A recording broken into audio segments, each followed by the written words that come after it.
Hey, what's up parents? Dr. Andrew here, pediatric chiropractor at Thrive Chiropractic. And this video is all about raising healthy kids naturally. I don't know about you, but that's something that is near and dear to my heart as a parent. We have 4 kids, oldest is almost 9, and we have never had to reach for a medication. They've never taken a drug. They don't even know what it's for or what it's all about. And I say that, not to say that there's anything special about us, but to say that this works.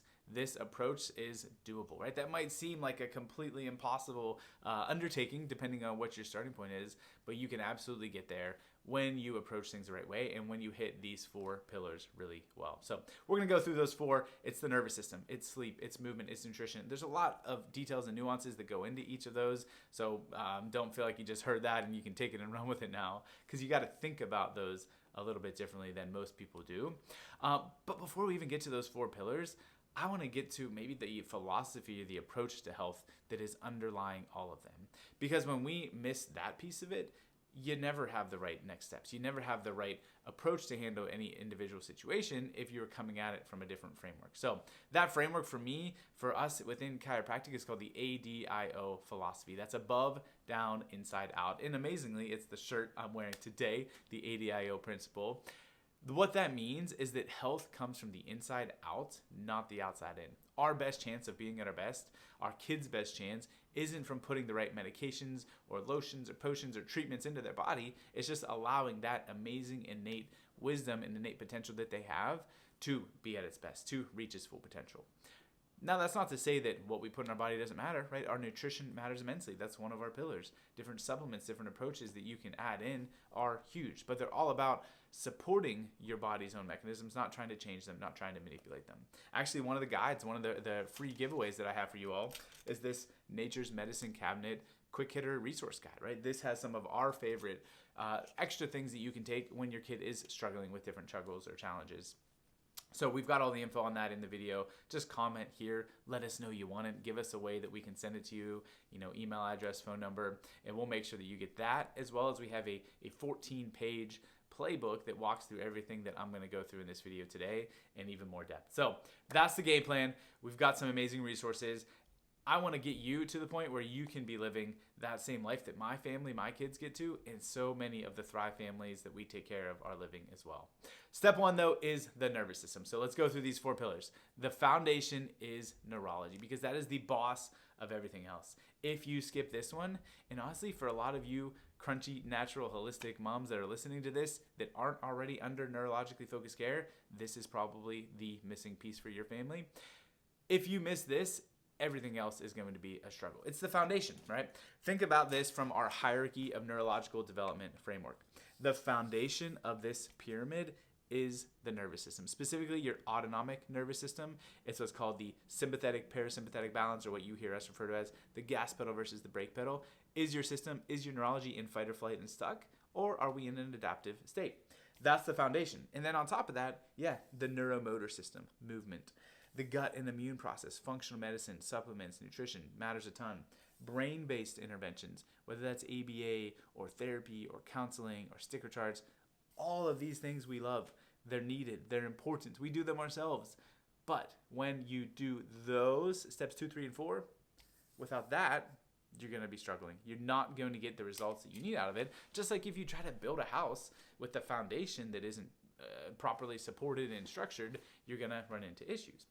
And that also ties into why early life is so important, because the foundation neurologically is set in those first couple of months and couple of years of development. That architecture, that foundation, that support system will then lead to all of the higher level, more cognitive demanding functions. Just like if you were to build a foundation for a 2-story house, it would look a lot different than a 100-story skyscraper. If we have the foundation from early life stressors that is for a 2-story house, but then you get to the point later in life where you try to do complex, more robust, neurologically demanding challenges, you're going to realize that foundation is stuck. And that's why we often have to slow down and go backwards to go forwards when we're healing, because you got to go back and redo that foundation. So the nervous system's at the base of it. And honestly, it's the most missed piece. Nobody is talking about this. One of the big things that people are missing is that the birth process is a huge factor here. What happens in so many kids' birth is that there's some sort of extra stress or demand or honestly trauma and injury in this upper neck brainstem area. Most important part of development is the most susceptible during that journey. Up top here is what's going to run that gas versus brake balance. There's a nerve called the vagus nerve that runs all of our gut and our immune system and our digestion and our higher level emotional regulation and focus functions. It starts up top. So if we have C-section, forceps, vacuum extraction, prolonged labor, we need to get induced, any of these extra stressors at birth, we see over and over and over again leads to babies that are struggling, to toddlers that are constantly sick and dealing with ear infections, to sensory challenges and anxiety and all the other struggles that show up once we hit school. So that neurology is the most missed piece, and it is the most important part. We've got to have a stress regulation system that is in balance and not stuck in fight or flight. So that's pillar 1. Let's go through 2, 3, and 4. Sleep, movement, nutrition. Sleep is so key. And that feels silly to even say, right? Because we all know that, but whether or not we act on it is probably a little different. Whether it's you, mom or dad, if you are getting enough rest, or if you're prioritizing it enough for your kids. That looks a lot different, but depending on the season of life, you got teenagers, you have a hard time just getting them to bed, right? You got to have the right rules and structure and phone and technology guidelines to make sure that is happening. Maybe you got a newborn on the other end of it though, and you're like, I wish they would sleep, but they're crazy all the time. They're stressed out, they're fussy, they're colicky. If that's happening, it's probably because step 1, that autonomic neurological regulation system is off. Babies who are stuck in fight or flight, they're tense, they're arching, they're gassy, they're colicky, their head is tense, they can't move their head very well, they struggle with tummy time. All of those things are going to make sleep a challenge. Now, no matter what age you are, poor sleep means your immune system is going to be crap, because that is when you are able to add in some of those immune fighting cells. That's when they ramp up. That's when health and growth and development really happens. And so when we're not sleeping enough, your immune system is going to be struggling and it's going to be weak. So we got to get out of that fight or flight state. We got to calm our neurological stress response so that we can sleep better, because that is such a key pillar. Number 3, movement. Now, movement, once again, depends on the lifespan, depends on where you are in that age range of what it looks like. For our older kids, it might just be getting them off the couch. Let's go play sports. Let's go play outside. Let's be active instead of a couch potato who's on technology all the time. For babies, those early milestones matter immensely.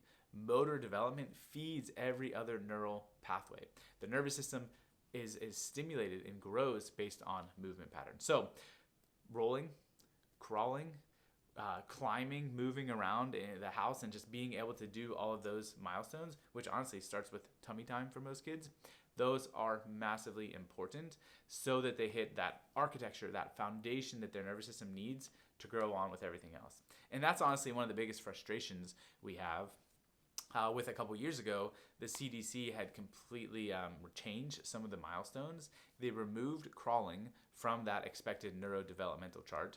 And then the milestones for both walking and talking were moved back.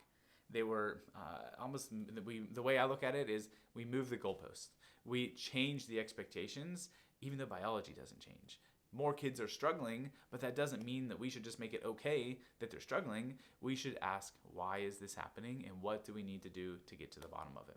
That's where some of the technology and the scans that we use can be really telling, because it gets to that first step, that neurological function, and it really shows us where might we see those movement-based patterns starting from. For example, scans here. A scan that we might see with a baby struggling with motor development or milestones, we might see upper neck challenges because that head and neck movement is a struggle. And then we might see that base of the neck, upper back area be a big concern as well, because that's something that they need to extend and engage to get off the floor, to lift their head up off the floor. It comes from that lower cervical spine, as well as seeing where they're at as far as head rotation and head movement. So we can kind of find with our scans and our neurological assessment where we at from a nervous system based perspective, and then that can get to the bottom of the other steps here, right? There is so much that we get to do with scans that's not the point of this video. For example, this first test here, that is measuring the gas versus brake, the stress response in your body. Are we more in fight or flight? Are we more in a balanced state? So much more to get into in that. We'll save that for another time, or for when you come in and get scanned yourself. So one other piece of movement though, that is a huge factor for immune system support too, because our lymph system, which moves the waste products around and gets things draining, that takes movement. You might hear of stuff like, bouncing on a trampoline, or that sort of shaking it out motion, that's super helpful because we need stuff to move. So when kids are sick and when they're not feeling well, I don't think you need to force them down and say you're only allowed to lay on the couch. Yes, we don't want to get them overstimulated. We don't want to get them overworked up. We probably don't want to expose them to maybe extreme temperature things that's going to make their body harder to heal.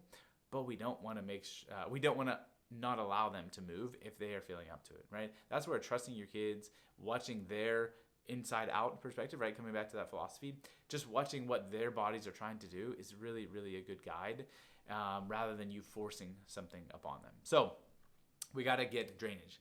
Pillar four is nutrition. Once again, immensely important, but I think way, way more effective once we get that foundation, once we get that neurological root cause addressed. Because you could be putting the perfect supplements, the perfect nutrition, the perfect diet into your body and not get anything out of it because you can't process it, right? If you can't take that food in, break it down, and make use of it, you're not getting any actual improvements out of that. So our supplements, our detox protocols, our nutrition, our gut health is only as good as your nervous system health.